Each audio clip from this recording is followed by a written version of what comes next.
Welcome to the Common Good Podcast, a conversation about the significance of place, eliminating economic isolation, and the structure of belonging. Earlier this summer, Walter Brueggemann passed away. His friendship with Peter Block and John McKnight was the spark that inspired the Common Good Collective, and the first 3 seasons of this podcast captured conversations among these 3 voices. To honor Walter's memory, Friends of the Common Good Collective are hosting a local gathering in Cincinnati on September 19th called The Provocation, Practicing Prophetic Imagination in Memory of Walter Brueggemann. You'll find details in the show notes. We'd love for you to join us. Today's episode is a talk Walter gave at the first Common Good Collective gathering in 2018. In it, he turns to the Exodus narrative as a guiding script for social imagination, showing how it helps us uncover hidden meta-narratives and resist the totalizing forces of extractive economies. Just a heads up before we begin, this is live audio that's a little rough, so we had to get creative with it so that it could be used. Here's Walter. If we are to sustain the sorts of things that we're interested in, it's got to be grounded in a narrative. So I want to talk about the Exodus narrative. It is the paradigmatic narrative for Judaism. It is the paradigmatic narrative for Christianity. And it has emerged for John and Peter and me as sort of a script from which we have done a lot of our thinking. And it is inescapably a theological narrative because it's got the character of God at the center of it, without which there is no narrative. So you'll be aware that I know that. I suggest to you that we keep our meta-narratives hidden from other people, and we keep our meta-narrative hidden from ourselves. And the Exodus narrative is a great access point to reflect on meta-narratives. So I'm going to reiterate the Exodus narrative with which some of you are quite familiar, some of you are not. But if you're quite familiar with it, it doesn't hurt you to hear it again. And I will suggest that there are 4 movements in this narrative. The first moment that we mostly neglect is the narrative of Pharaoh. And Pharaoh in the narrative is a metaphor for all extractive economies that extracts wealth from vulnerable people and transfers it to privileged people. That's Pharaoh's business. That's what he intends to do. That's what he does well. So the story of Pharaoh in the Bible begins by saying he's the breadbasket. He had plenty of bread for the world. But then he has these 2 dreams, these 2 nightmares. It is so characteristic that the people who have the most nightmares of not having enough. And he has a dream about 7 lean cows and 7 mildewed shocks of wheat. And he doesn't know what the dreams mean, so it will not surprise you that he has to find a Jew to interpret them. Freud stands in a long line of Jews who knew the meaning of dreams. So he gets Joseph, and Joseph explains to Pharaoh that he had a dream about scarcity. And that's where Pharaoh's narrative begins. So the Economics 101 in most colleges and universities say that economics is a study of the distribution of scarce goods. Begin with scarcity.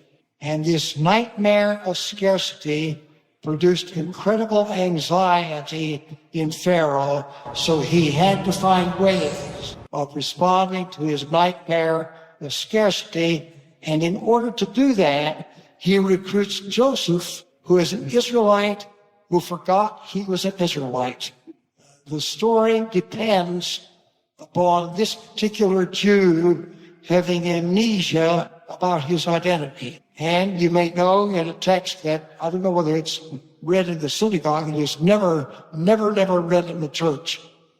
It's in Genesis 47, and it says that Joseph collected all the food And when the peasant farmers came for seed the next year, he sold them seed. And when it came for seed the second year, he says, well, you don't have any money, I'll take your cattle and your land. And when they came the third year for seed, he said, you don't have any money, you don't have any cattle, you don't have any land, I will take your bodies and I will make you slaves. And they said, thank you so much for making us slaves. You have saved our lives. So when we read the Exodus narrative, we don't often ask, how did they get to be slaves? They got to be slaves because an extractive economy always produces dispensable people. In Pharaoh's economy, everything and everyone is monetized, and those without adequate monetary value become throwaway people. So what Pharaoh does out of his anxiety, he practices accumulation. He practices accumulation until it amounts to monopoly. And Pharaoh gains a monopoly of grain, a monopoly of land, a monopoly of technology, and a monopoly of imagination, so that nothing can be imagined outside of Pharaoh's domain. The word that people are using for that is a totalism. It is an all-contained ideological totalism outside of which nothing is thinkable or doable or imaginable. And I submit to you that that's the totalism in which we live. It is a totalism of an extractive economic ideology. It systematically transfers wealth from vulnerable people to privileged people. It does so by regressive taxation, by cheap labor, by high interest rates, by exploitative credit arrangements, by wage theft, and all of those normal economic practices of an extractive society. So our conversation, I suggest, is being conducted in the midst of that kind of ideology that does not permit anything to be imagined outside of it, and that ideology has now become normal among us. Donald Trump is the current point person for it, but it was there long before Donald Trump. It is normal. We expect economic protocols and procedures to be arranged for the extraction of wealth.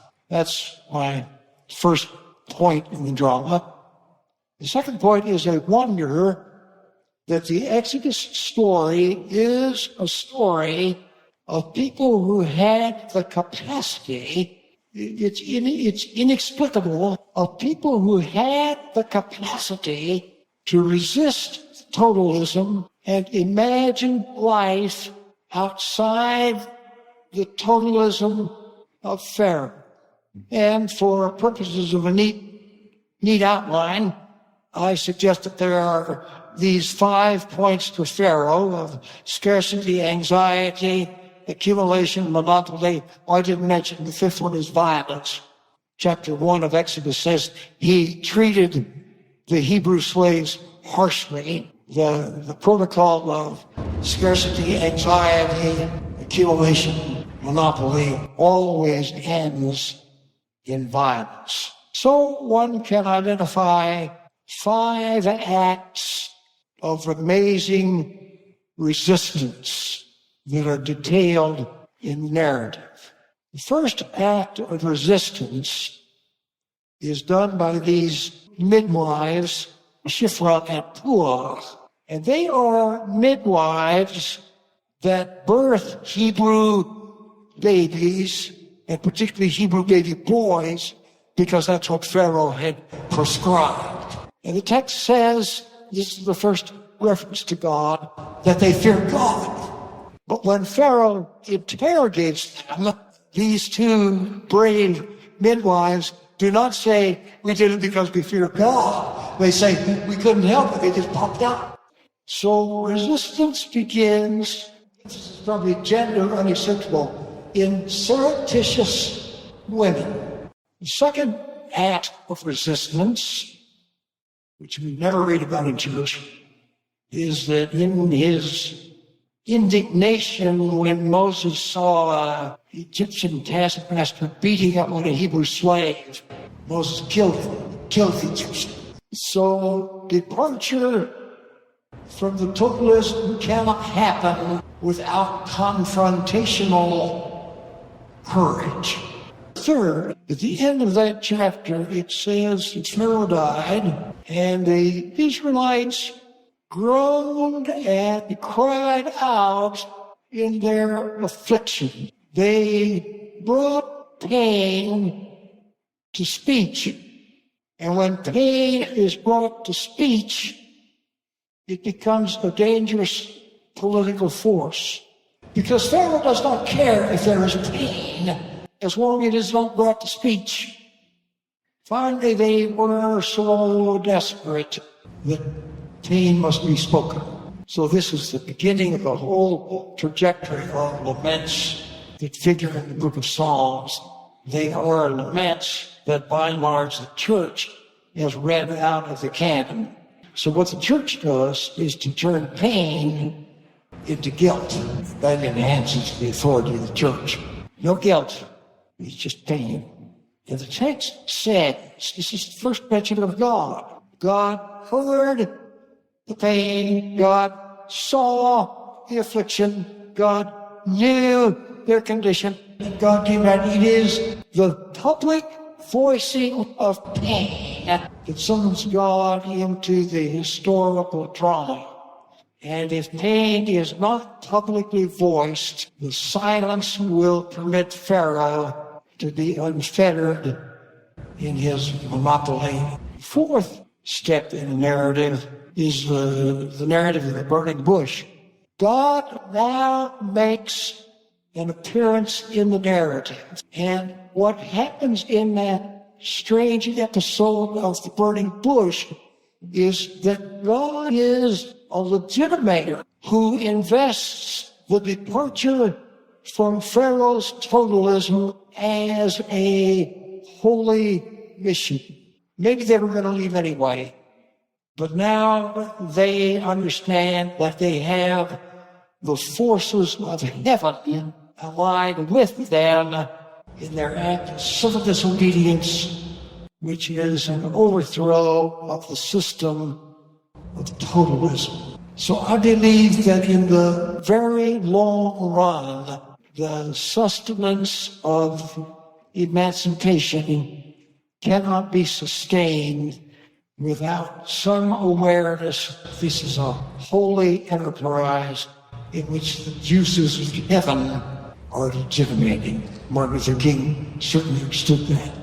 So then God says, in a kind of a braggadocio way, I have seen all this, and I will come down, and I will bring you out, and I will lead you into the land, and I will let you, I will do all these things. And then, very abruptly, God, after all this, the fifth point is that God says to Moses, you go to Pharaoh. I'm not going to Pharaoh. You go to Pharaoh. So the fifth is human agency, which in the Christian tradition turns out to be the agency of Jesus against Caesar. But it's always human agency. Emancipation is not a supernatural gift. It is a human task. Third component in the drama is the contest between the claims of Pharaoh and the claims of the Exodus God in the form of these plagues. I think that is a contest between the ideology of Pharaoh and the promises of Adonai, in which people have to be honestly engaged.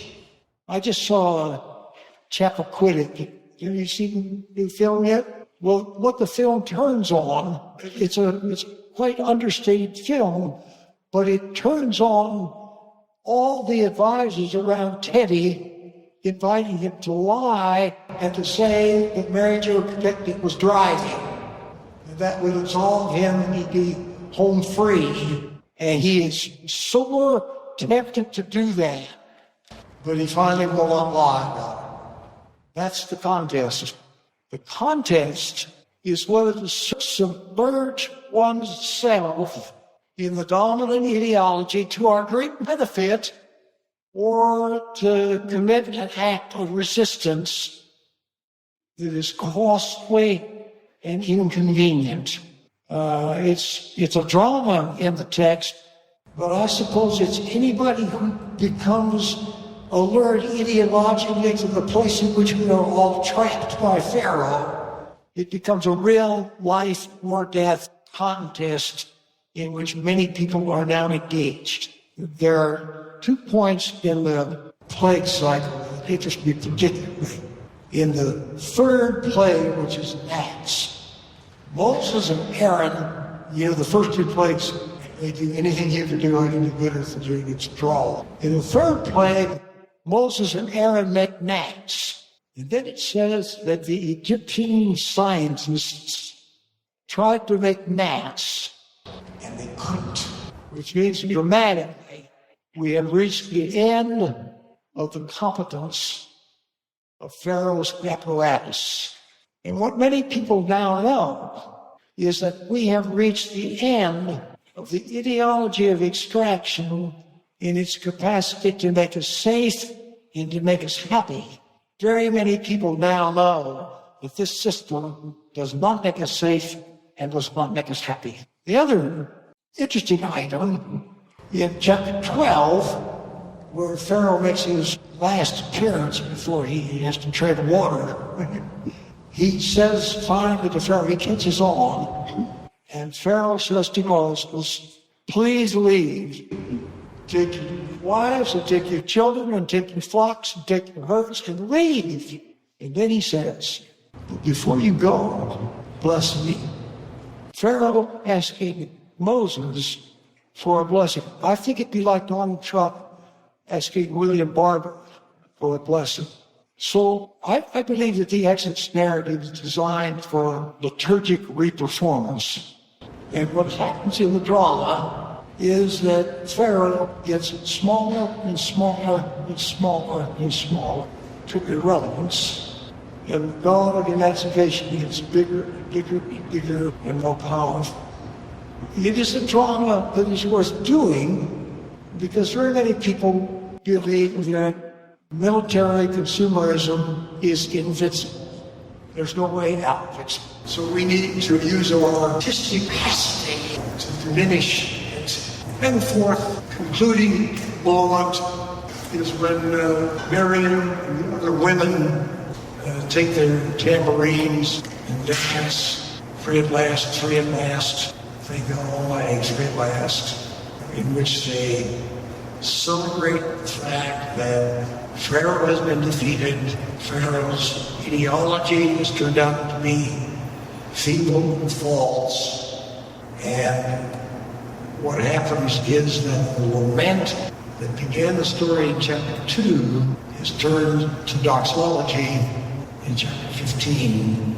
So tears are turned to joy, and life outside of the ideology becomes possible. You may know that most scholars now believe that the Exodus never happened. It's liturgy. And the way I like to think about it, it is like when the Atlanta Symphony plays, they have a score from Mozart, and the orchestra performs it. So the Exodus story is the script, and it is waiting to be performed. Thanks for listening. Check the show notes for more information about the provocation, Practicing Prophetic Imagination and Memory of Walter Brueggemann in Cincinnati on September 19th. This episode was produced by me, Joey Taylor, and the music is from Jeff Gorman.